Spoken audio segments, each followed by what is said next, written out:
Hello, everybody, and welcome to the show today. I'm really glad you could join us. So with us today is somebody has a ton of really cool insight, and also a really good personal friend of mine as well. Howard has so much expertise when it comes to coaching, he just actually got off a big mastermind helping a lot of people, a lot of things you could do just to become a better leader and run a more efficient business. And I think some of the best lessons I got from his initial book that he actually wrote, Your Business is a Leaky Bucket. And I still remember when I read that book. I remembered it on a flight to San Diego, California, and I had all kinds of highlights, all of the things and all kinds of tips that we applied to Credit Suite to help us really maximize our profits. So there's a lot of cool things we're going to be jumping into today, but let me properly introduce him. So with us today is Howard Shore. Now, he's actually the founder and CEO of Activate Group Incorporated, is a best-selling author and serial entrepreneur specializing in liberating C-suite teams from the barriers holding them back personally and professionally. Now, after owning and selling several of his own companies, working with numerous Fortune 500 companies, and training with performance-enhancing organizations like Scaling Up and Gazelles, Howard has become a sought-after business mentor, an executive coach, and a keyword speaker. His clients work in family-owned, multinational, publicly and privately owned companies ranging from $1 million to over $1 billion in revenue. With a 30-year track record of success, he guarantees any organization that his methods and systems can help them become more profitable, stable, and scalable. They definitely helped us. So Howard, thanks for coming on the call today. Ty, thank you so much for having me. I'm excited you could be here, man. I've told you before, we met at a mastermind where Howard and I are in the same mastermind. And then I read your book, and then I came to you after I did that. I said, man, your book was phenomenal. Like, there's all kinds of action items that I got from that. So I just love what you do. There's so many things you do to help us monetize profits on our end. So just thanks for your contributions. Dude, you just gave me chills. That makes my day. Well, let's talk about some of the stuff. I want to talk about a lot of stuff. And you have a new book out, Leader Launchpad. I want to dive into that as well. But man, it's crazy times right now as we film this, and a lot of people are wondering what to do. I have what I always call a 3C formula to getting capital, and you have your own 5C formula that can help a lot of people navigate through this, I hear. So let's start there. Talk to me about what are these 5 C's that business owners should be doing right now to be able to thrive during this COVID-19?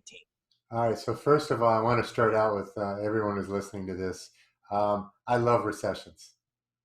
And the reason I love recessions is if you look at 50% or more of the S&P 500, they all got created during recessions. All right. If you look at Microsoft, Electronic Arts, Uber, Airbnb, all created during recessions. So this is when the beef is going to happen. We can look at all the doom and gloom and everything, but this is where real leaders shine. Any idiot could have grown a business over the last 10 years. This is the time the real business owners, the real leaders are going to shine. So I just wanted to open up with that because I see opportunity everywhere. Just think about even recruiting right now. I just did the mastermind with a bunch of our clients. They're all recruiting right now, even if they're not ready yet. They're already talking to folks. They had no candidates before. Go back 3 weeks, 0 candidates. Now they have long list of, and one of them just told everybody else, he's like, I can throw a dart right now, cover my eyes, and I hire the right person. And this is a guy that couldn't find anybody 3 weeks ago. So just want to open up with that because I think it's important. Our mindset is so important. If we don't have the right mindsets, you are not going to come through this well, and you can't lead well. So let's start with the first C, communicate. Let me say that again, communicate and over communicate. So when we were talking to our clients right now, and we had everything from, companies that are they're booming right now, to one company's lost 100% of his revenue for the time being. All of them came back and said, listen, we are communicating more than we ever did before. And they're using certain little easy things that I think everybody should think about when you think about communicating. So first of all, make sure you're balanced in your communication. It needs to have substance. None of the fluffy meandering around. Just these are the good things right today. These are the bad things today. And just make it clear and crisp and sharp. What our clients are using is a daily huddle. So every day, every employee is in a daily huddle. And in that daily huddle, they're listening for stocks. They're helping manage mood. They're helping people focus on what their main thing is going to be for the day. So it creates a lot of focus. The other thing that they're doing is they're communicating a lot with customers. They're interacting with them even more than they ever did before, and they're communicating with their communities. And I would go as far as to say that probably the best idea that I've heard, that I've seen implemented over the last several weeks beyond the daily huddle, was where every single manager reaches out to every one of their direct reports every day. And it's not to check on them in terms of, are you doing your job?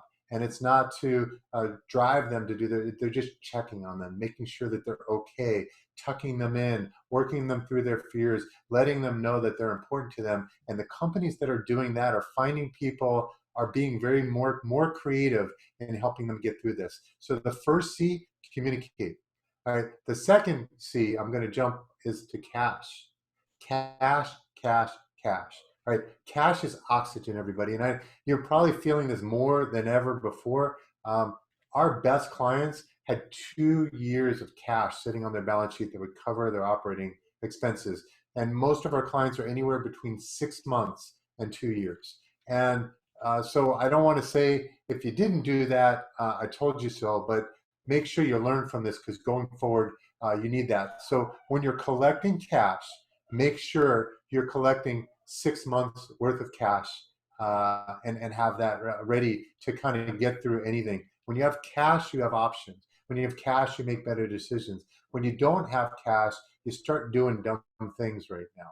And so take advantage of the loans out there. You've got one of the best in business right here. And then in addition to that, just make sure your balance sheet's ready, because there's going to be lots of opportunities here, and you got to use that.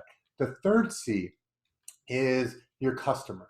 So this is actually our number one priority in our firm, and our the people that seem to be getting through this better are very customer focused. So we have a tendency, when things go bad, to get inward looking. No, get outward looking right now. So we've been finding different ways to add existing value to the customers that we had. And I got to tell you, that has helped us stabilize where a lot of coaches and consultants are losing clients. Our clients are tucking us in. They're like, God, we really need you here now. And we found ways to tie into that. And so really talk to your customers. How are their needs shifting? You've got to start understanding. So there's going to be these needs right now, and then there's going to be the needs going forward, right? And you've got to start listening. So you got to talk to them often to see how it's shifting and what you might do to help them. Also go to your community.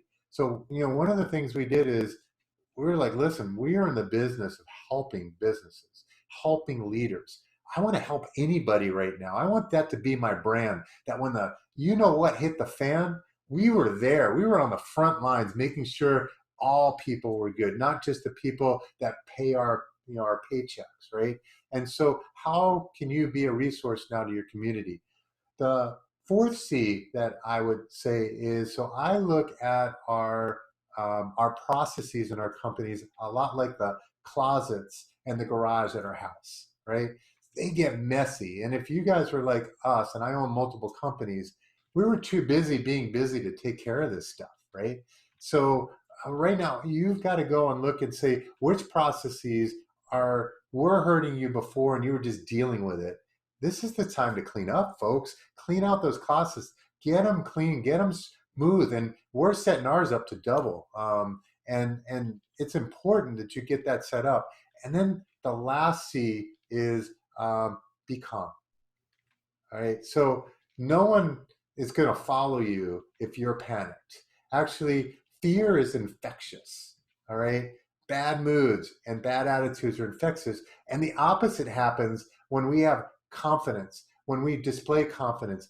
One thing that's really important is to be able to show the vision of the future and let everybody know you've got this and we're in control. And when you're in control and you're calm, you make much better decisions. You're much easier for your people to talk to, for your customers to talk to you. So, be calm.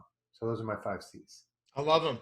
And there's so much power into all of that, I think. And these are things, I just finished a webinar with our audience and touched upon some of these things briefly, but there's so much brilliance into what you just said.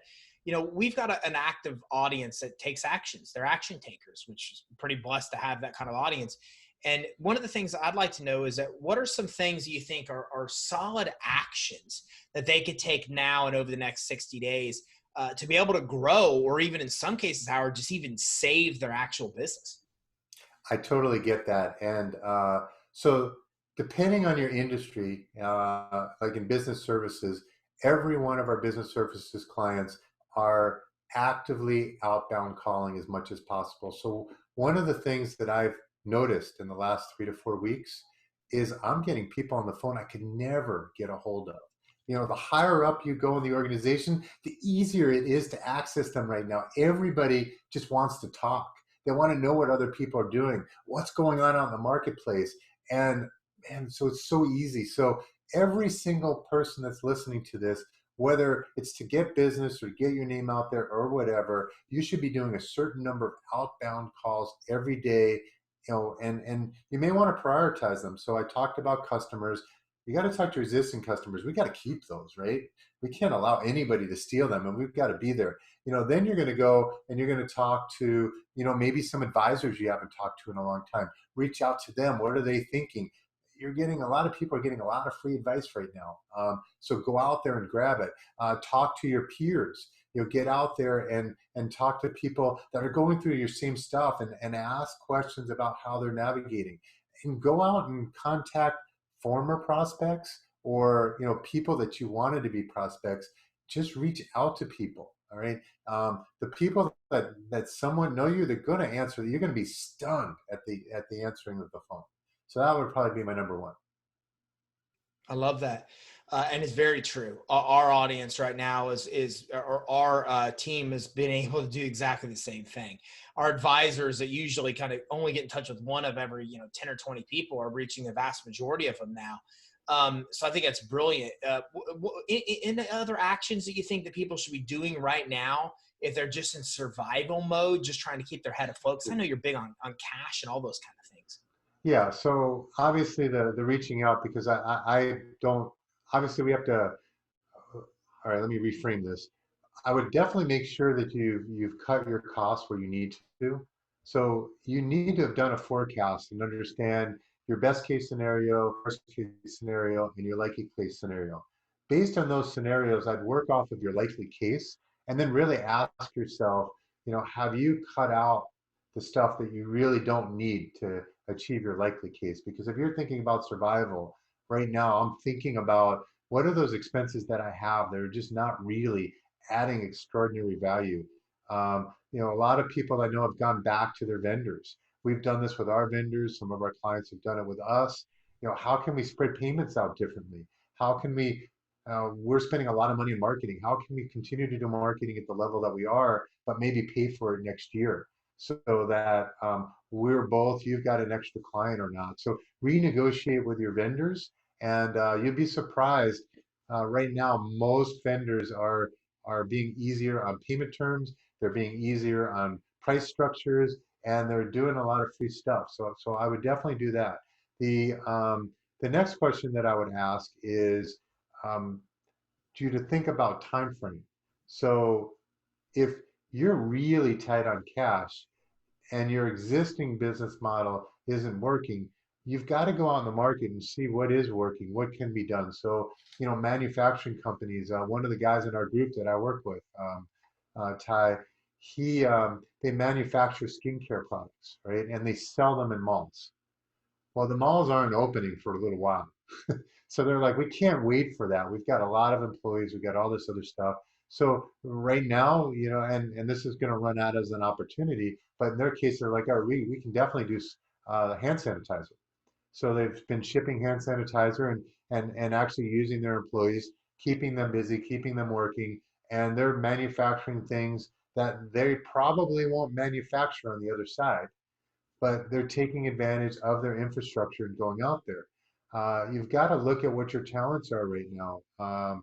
We've got a client, 100% of their revenue comes from the cruise industry, the cruise lines, and they actually implement the technology for entertainment on their ships. And so what they said was, is man, it may be a little bit before they start spending money on our part of refurbishing or building new ships. It's probably going to go to the main things that have to happen. That's where the spending is going to be. So they're like, how can we take what we do, even though it's not what we normally do, and apply that to other types of industries? And so that way we can survive until the other part comes back. So it really depends on your situation and your skill sets. I think some people, and we saved a number of companies in 2008 that were too slow to cut people. Put them on furlough, cut them, whatever you think is appropriate given your time frame in your industry. But I remember back with an advertising agency I worked with, they had all the same number of employees they had when they were booming. And I remember sitting down at lunch with the owner and saying, listen, and I had known her for 20 years. And I'm like, listen, I love you to death. And unfortunately, you're too damn nice. I looked at helped them look at their revenue. I said, based on this revenue base and where it's headed for the next 60 days, you have to get rid of 80% of your workforce. And if you don't do that tomorrow, you're going to go bankrupt personally and in your business, and that's not going to do you any damn good. So after some tears, because they're really, really good people, I said, all right, so you get X number of people on the boat on Monday. Today's Friday. Who's in the boat with you? And then we're going to let everybody else go on Monday. And that's what they did. And she came back to me about a year later and she says, you saved me my personal financials and you saved my business financials. And that's another thing is I want people to be careful right now. Um, I am I know we're using loans and the government is giving us a lot of these loans. And it's great if you can get them. But I would be careful about stuff that you have to pay back off of your model. So what I hate to do is have you make a really bad situation awful. And you'll do that if you take on too much debt and you don't have a plan and a business model that's going to take you out. So I would only advise you to use debt if you have a clear path. If you have a clear path and you can say, right, by month one, I can do this, by month two, I can do this, by month three, I can do this, and then this is how it's going to ramp up, then you're investing and you're not hoping and praying. So those are some things I would talk about. I don't know if that was what you were looking for, Ty. No, I think that's great. And I mean, I'd like, what other strategies do you maybe have for managing cash flow? Because, man, you've had so much stuff. And like some of the stuff I read in your book, like negotiating with our vendors and things like to that effect, it worked flawlessly for us. And we deployed those in this even, and it worked really well. And the other thing that we really focused on was cutting expenses. So just, it makes me think about, unfortunately, you may have to reduce your payroll to be able to make this work during this time. But what do you do to manage cash flow problems? I mean, what are some other advice for people that are having cash flow issues right now, where maybe alternatives to laying people off? Where are other areas they can maybe make up that money they need? Well, and I was mentioning like the vendors. So you can go back to a vendor and say, hey, listen, I'm going to extend an extra year for you. But in order to do that, what I want to do is I want to cut your fee in half from now to the end of the year, and then we'll take that money and we'll put it on next year. We'll spread it over the next year, and I'll spread that out. That's for like an essential vendor that I really need to be able to get through it, and I might go to a vendor and do that. Another thing is I would look at what contracts can you get out of, right? There's a choice. Sometimes we need the vendors, sometimes we need the employees. There's some things we can't get out. So there are, and it depends on the size of the business. There's cost reduction experts out there, and they come in and they don't make a dime unless they save you money. So for some of you that are a little bit larger and you've got a good number of employees, they could probably take out a good amount of money and in your cost. Even if it's $10,000 a month or something like that, it's going to help.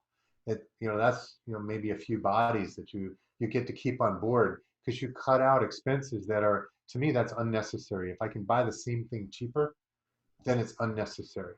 And so I would look at some of that. You need to go through every line item. I did this in my businesses, and by the way, I hated it. Even though I'm a CPA, I don't like any of that stuff. I went line item by line item, and I started asking myself, what exactly is going through every one of these line items? And I looked out over 12 months. I was stunned at how much crap was sitting in there that helped. Now, I'm also going to share with some people. So, a lot of the business owners we deal with, even if they're tiny, they do a well personally. So they do have some savings, and I decided I'd rather invest some of my own money back in my own business because I believe in us than take on debt. And I'm not quite sure I'm going to make that much money in some of my investments. So I actually took some of my personal stuff and I put that aside just in case. But these are some things you can do personally. All right. So right now, and I would do this quickly because your credit may go out the window soon, is we just committed and we'll have it done in the next week or so for a 3/4% interest rate, 3.25% interest rate on a 30-year loan. We were a 15-year loan. I moved it out. What you need to do personally is you need to give yourself oxygen. So we went and did that just to give ourselves oxygen. So just like I did in my business, I went through every expense that I have at home. And God, I don't know about the rest of you people out there. I had a lot of stuff that wasn't necessary. Um, I was spoiling myself. My wife and I were spoiling ourselves. We were spoiling our kids. It's not necessary right now. And that can take a lot of pressure off of you if you just say, listen, I'm going to do some of this stuff less or not at all. So the eating out, all that's not necessary. So what you got to figure out is personally and business wise, what are those things you can just get rid of right now? I love it. And that's a lot of the things that we've been able to apply. And from what you're saying here and listening to you talk before, man, your advice during our mastermind, your book, it's really great strategies. And they're just in any state of your business. It makes sense to grab this book because it helps tremendously with just maximizing profitability, which is essentially important now. What about leadership qualities? What do you think right now leaders need to be doing to really stand up and gain the confidence of their operation, or I should say, make sure that they, have the confidence that's instilled in them as leaders and be able to lead properly with teams? Because there's a lot of uncertainty. A lot of employees are scared right So fantastic question. So a lot of the things you should have been doing before, you need to be hyper focused on now. But there were three things that there's a Gallup survey. They do this survey every few years in the state of the American workplace. And um, before all of this, only 33% of American workers were fully engaged. And so I was really fascinated by this. I studied it a little bit, and I'm like, well, why not? What is it? And we found, by the way, 70% of the problem, the cause was actually the manager. And so then I went a little bit deeper, and there's three things that I took out of that. I think that's really important right now. So would you file somebody, Ty, if you didn't believe they had um, a good vision of what the future is right now? now? No. Yeah, and so what was interesting is even back before all of this, only I think it was 22% of American workers actually thought that their leaders had a good vision for the future, and or even had one, and so that was horrible. And so you need to have a really good, clear idea.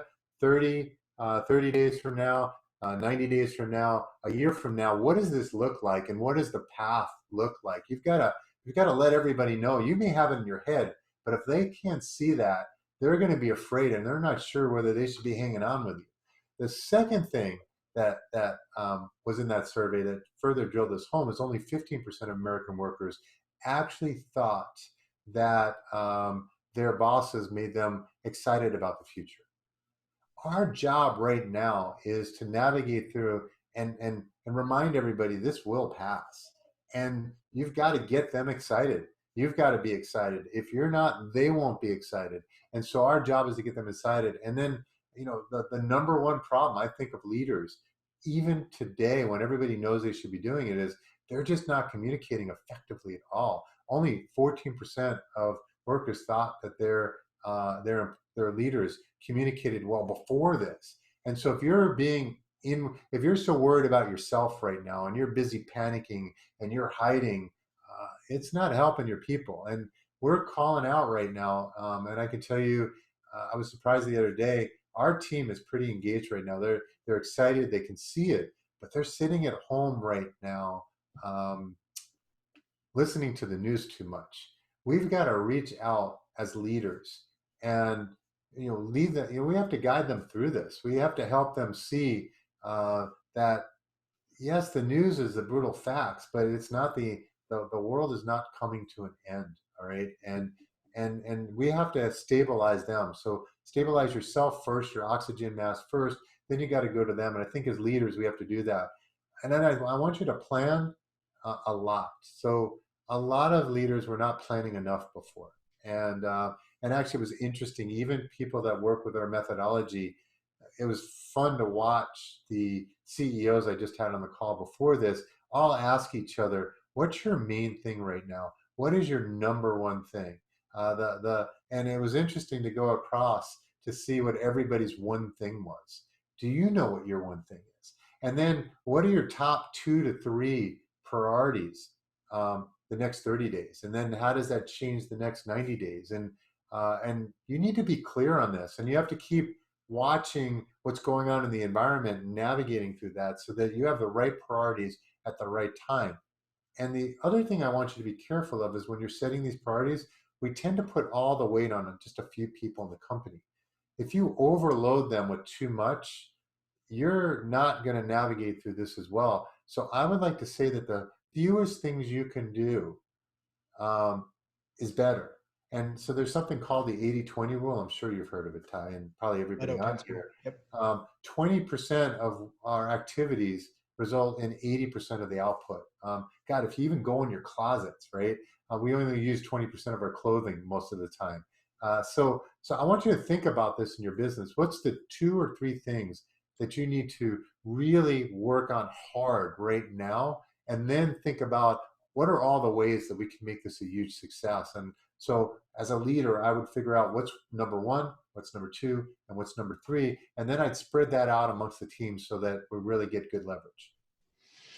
You mentioned this, there's opportunity. And this weekend at my favorite cupcake shop was turned their delivery van into a mobile cupcake, it was awesome. My daughter freaked out. They had a line around the block, and I look at stuff like that and I see the innovation. I'm like, that's brilliant. Like, their business will never be the same. They found a whole blue ocean of how to get to customers that never existed before. So what about that? What kind of opportunities exist in all this right now that are easy to overlook with all the gloom that people are kind of being exposed to?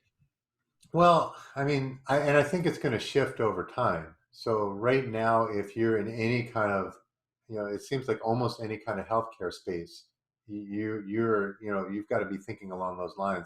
People are worried about health, they're worried about doctors, that kind of stuff. So anything you can do to serve that industry, I think would be a good idea. And I'd look to see where it's underserved. Like, for example, making the masks and the hand sanitizers. I think a lot of people are running out that right now. There'll be a little bit of quick money, and then I think we'll have too much supply of all that in the market. But I'm looking at online learning right now, and I think we've been talking about online learning for years, and it's pivoted now, right? So uh, now this may be that pivot point where if you have some ideas for our online learning at Activate Group, we don't have it yet, but sometime in the next 6 months, we're going to get a simple set of online learning tools for entrepreneurs out there so they can do it themselves and at a different price point. And I think there's a lot of opportunities like that in a lot of industries where, maybe people don't want to pay your regular price point, but they need it. They need something in what you do, and you're going to have to deliver it to them differently. So I think, just a lot of the stuff online and selling. I mean, Facebook is exploding right now. If you can get the attention of people on Facebook like you've never done before, using videos and stuff like that. So there's a lot of people that have migrated towards the web that don't even know what they're doing. Can you teach them how to do it? uh, you've just got to look at this is so broad because I don't know who's on here and what you do and how you do it. But what I would ask myself now is, and Wayne Gretzky said this very well, is the reason he was so successful is he skated to where the puck was going to be, not where the puck is. And so what I want everybody to think about is 90 days from now, and hopefully it's just 90 days from now, when we're all back to work, where will the puck be? And you've got to ask yourself, if you're going to start your business today in this environment, and remember, more than 50% of the companies out there that are Goliaths today started today thinking about where's the puck moving, I think you need to look at the market and say, what is the market going to need going forward? After all of this, there's probably a lot of stuff that no one ever had before that they're like, well, we're gonna stumble through this, but when we get through the other side, we want to permanently prepare ourselves. Because think about it this way: these we call these black swan moments, right? So this is a black swan moment. We couldn't plan for it, had no idea it was coming, and it rocked everybody's world. 2008 was one of those, the financial meltdown. So there's been about 10 of them over the last 50 or some odd years. Those are coming closer together. So what are things you can create that prepare companies for black swan moments, because they're coming closer together so that you're prepared for it? So I think learning, I think healthcare, I think helping people with online. Uh, if you're even a life coach right now, I think people need people to talk to, right? More than ever. So you've just got to look at the market and say what need is cropped up, or what need became obvious when everything hit the fan. Because I don't think people are going to operate the same way as they did before this. Howard, I could talk to you forever, man. You have so much insight, and I appreciate you joining me. Talk to me, though, as we get ready to kind of wrap up. We're talking about Leader Launchpad. Talking about your new book. I'd love to hear more. Thank you so much for asking. So, when I wrote the first book, it was kind of why we as leaders needed to take notice of how we ran a company. So that one got into, what are your leaks, and all these leaks are costing you money, and none of them show up in your financial statements. Well, then I started getting a lot of requests for how do you solve this? Yes, you gave us a lot of ideas in the book, and there's a ton in the first book, but what's the framework?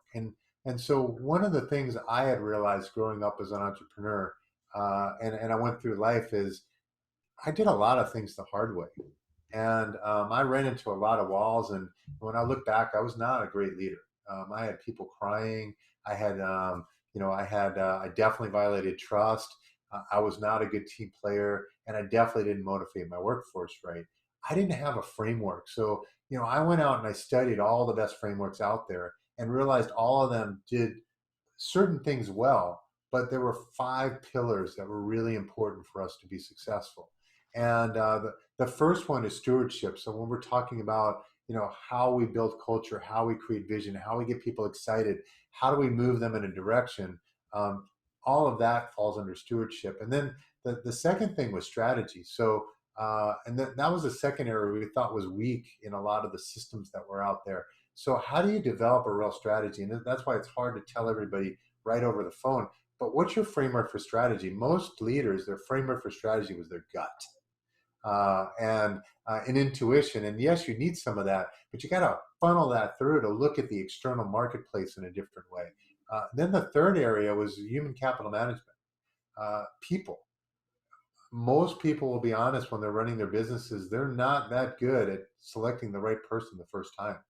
And so that area in that book gets into how do you set it up so that you get it right the first time most of the time. And then there's planning and accountability. And most of the systems out there did a decent job on planning and accountability. We just have our spin on it. But one thing I want everybody in this audience to realize is, first of all, I've never met a business that we can't put $1 million on the bottom line. The key, though, was the framework and mastering all five areas. Most businesses we go to, we're lucky if they're really good at one or two of those areas. I've never met a business, even the $20 billion company I worked in, an executive team, we were not great at all five pillars. So that was what our business, that's why I put this book together, is I wanted everybody to have a complete framework. Where can everybody go to learn more? All right. Well, the first thing that I would do is I would go to our website at www.activategroupinc.com, and that way you can learn more and you can contact us. Actually, because we're here for the community, we're helping anybody right now for free, where you can sit down with a coach, and every one of them have run businesses, and you can kind of talk through the challenges you're having right now. So I would start there. I would sign up for that. And if you want to call me, I'll even go as bold as saying, hey, this is my cell phone, 305-401-5647. Text me if you want one of our books. I did an early edition of Leader Launchpad so that everybody could get their hands on it before it comes out in August. We'll get a copy of that in your hands if you want. I'm not looking to make money in books right now. I'm just looking to help business owners. So contact me. I'll get you a book. Contact me. I'll get you on the phone with a coach. And then obviously you can get our first book on Amazon. Your Business is a Leaky Bucket. You can buy it right there. Thanks again, Howard. I appreciate your time. Thanks for coming on. Hey, thank you, sir. So guys, look, here's mine. Howard's first book, Your Business is a Leaky Bucket, as you guys could see. And I love this book. A Trip to San Diego. Can't tell you how much. You could tell how much. And it was interesting because he said this, and I just looked over and noticed it was on my bookcase. When I highlight, you highlight things in books. And this is what I do when I just highlight an entire page. So I just have a yellow strip down the whole thing. Both pages I use, Howard. It just kind of made me laugh because I can't even highlight the page. I'm just doing this whole thing saying this whole page is great. This whole page. So anyways, this is how I read books. And when I read a book like this, I rarely read a book that just has so much insight that I literally can just sit there and highlight the entire page and say that it's worth going through it and getting action items. But I did. And so I'm really looking forward as well to reading Leader Launchpad because, like I said, few books touch me that way where it's so much content and it's so actionable. So I really recommend everybody go to activategroupinc.com. That's activategroupinc.com. I'll put a link on the show resources page. And then make sure from there you keep an eye on what Howard's doing to get in on Leader Launchpad. I'm going to grab Leader Launchpad. Your Business is a Leaky Bucket was hugely successful for us. And so I'm looking forward to seeing the second book as well. But even without the book, as Howard said, there's so much great information at activategroupinc.com, activategroupinc.com. So that is your action step. Whew, tripping over my words at the end here. So everybody go to activategroupinc.com. That's activategroupinc.com. As Howard said, their team will meet with you even at no cost right now to talk to you about general strategy and help put together a game plan for success in your business. While you're at it, make sure you grab Your Business is a Leaky Bucket and keep your eye out for Leader Launchpad as well and grab that as well. Phenomenal book, Howard's first one, and I look forward to diving into a second one. So make sure you visit activategroupinc.com.